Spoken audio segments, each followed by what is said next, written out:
Saudara-saudari, marilah kita mendengarkan renungan dengan judul Menjadi Baik dan Setia yang berdasarkan pada Injil Lukas bab 19 ayat 17. Kata Tuhan kepada hamba itu, "Baik sekali perbuatanmu itu, hai hamba yang baik. Engkau telah setia dalam perkara kecil, karena itu terimalah kekuasaan atas 10 kota." Dalam nama Bapa dan Putra dan Roh Kudus. Amin.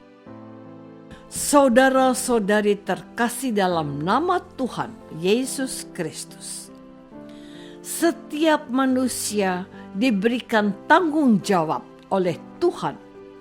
Tanggung jawab itu tidak sama untuk setiap manusia. Manusia pun tidak berhak untuk protes mengapa tanggung jawab itu berbeda satu sama lain.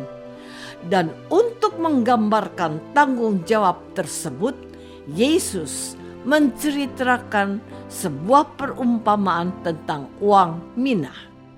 Diceritakan bahwa ada seorang bangsawan yang pergi ke sebuah negeri yang jauh untuk dinobatkan sebagai raja, dan setelah itu ia akan kembali. Sebelum bangsawan itu pergi, dia memberikan uang 10 mina kepada 10 hambanya. Setelah dinobatkan sebagai raja, ia kembali dan memanggil hamba-hambanya. Hamba pertama datang dan melaporkan bahwa uang 1 mina telah menghasilkan 10 mina. Hamba kedua menghasilkan 5 mina. Sedangkan hamba yang ketiga menyimpan 1 mina sehingga tidak menghasilkan sesuatu. Raja menjadi marah kepada hamba ketiga, sementara hamba pertama dan kedua mendapat pujian dan diberi hadiah kekuasaan sesuai pengorbanan dan kerja keras mereka. Saudara-saudari terkasih, Yesus memuji sikap hamba pertama dengan menyebutnya sebagai hamba yang baik dan setia. Sebagai hadiah, hamba pertama yang menghasilkan 10 mina mendapat kekuasaan atas 10 kota. Hamba kedua yang menghasilkan 5 mina mendapat kekuasaan atas 5 kota. Hamba yang ketiga yang hanya menyimpan uang mina sehingga tidak menghasilkan apa-apa dihukum oleh raja. Raja menyebutnya sebagai hamba yang jahat, sebab hamba itu telah memikirkan hal-hal yang negatif dan tidak berusaha melakukan sesuatu. Hamba yang ketiga tidak menunjukkan niat dan usaha yang baik. Karena itu, uang mina yang dia miliki diambil dan diberikan kepada hamba pertama yang sangat giat dan rajin berusaha. Hamba yang pertama dan kedua telah setia dalam perkara kecil sehingga mereka layak untuk menerima perkara atau tanggung jawab yang lebih besar. Sedangkan hamba ketiga yang tidak setia dalam perkara kecil tidak diberikan tanggung jawab dalam hal-hal yang lebih besar. Hamba ketiga gagal dalam tugas. Saudara-saudari terkasih, menjadi orang yang baik dan setia tidak mudah.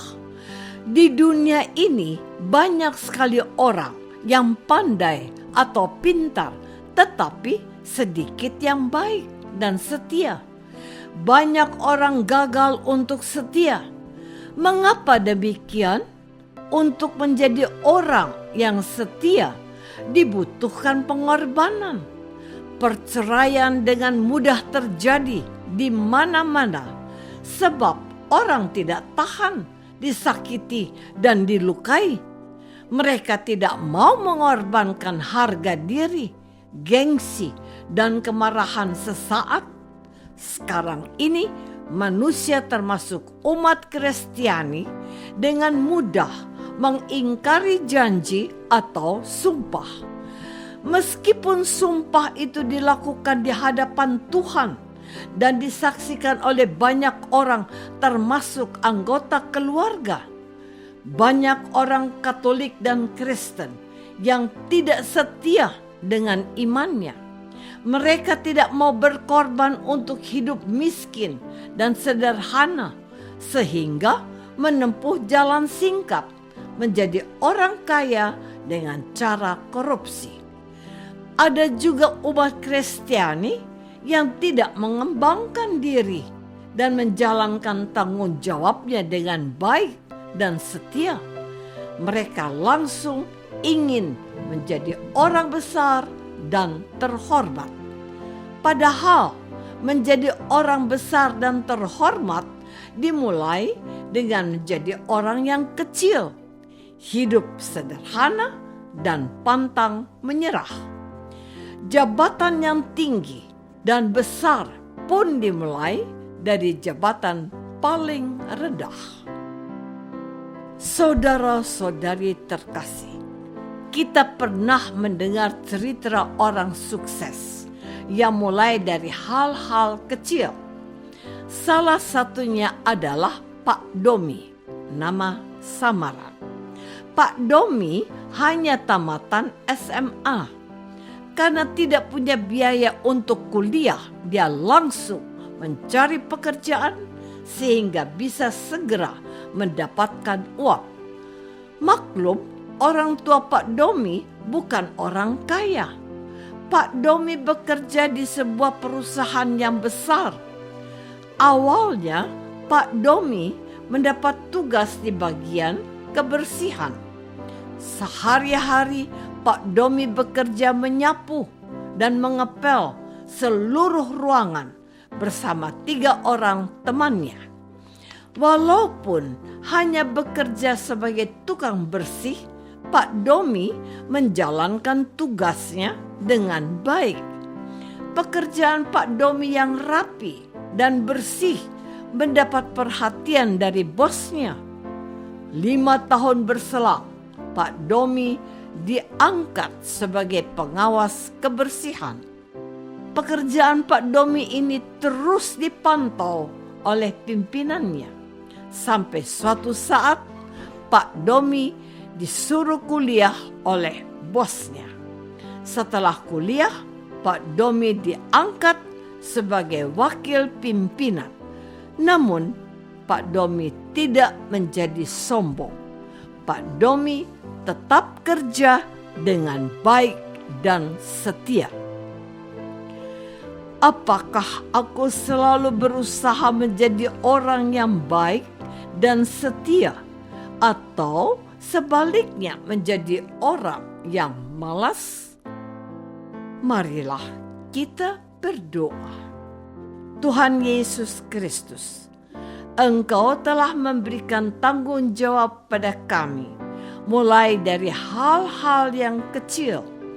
Bantulah kami agar menjadi hamba yang baik dan setia dalam perkara-perkara yang kecil, sehingga pada saatnya kami layak untuk menerima tanggung jawab yang lebih besar.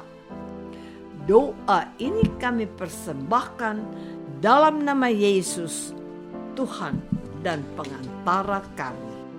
Amin. Semoga kita semua selalu dinaungi dan dibimbing oleh berkat Allah yang Maha Kuasa. Dalam nama Bapa dan Putra dan Roh Kudus. Amin.